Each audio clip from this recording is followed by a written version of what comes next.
The fact, weight is probably an issue, as is everything else. I just want to go around the horn.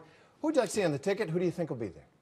Yeah, I think it'll be either Tim Pawlenty or Rob Portman of Ohio. Tim Pawlenty, of course, of Minnesota. I think Portman is a very strong candidate and may help him carry Ohio, which is a very, very critical state in the election.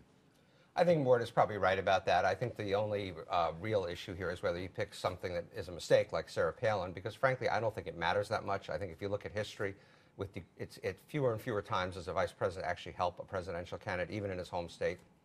I'm an agnostic on deep stakes, in part because we're always wrong, and in part because, not always, but often wrong, and in part because, you know, Steve's right. It doesn't really matter. People are going to vote for the candidate, not for who it is. But this gives us something to talk about during the summer. It does. It does tell us something about the candidate. It told us something about McCain, right? Yeah, yeah. As I could predict with absolute certainty, it will not be Sarah Palin. And I think Sarah Palin looms over this whole process, which is why the choices are all safe. The Portman is clearly the Washington choice. He may end up being the choice because of Ohio. But I think there's a competition between Pawlenty and Jindal. I still think Jindal is in it, and so he was kind of trying out for it today. You guys are right for Chris Christie, huh?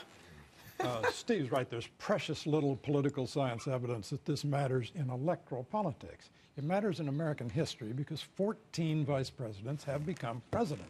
So we ought to be careful about who we put there. Mitt Romney has been risk averse. Mitt Romney needs an alternative narrative on health care. There are two people who give him that, and that is Bobby Jindal and Paul Ryan.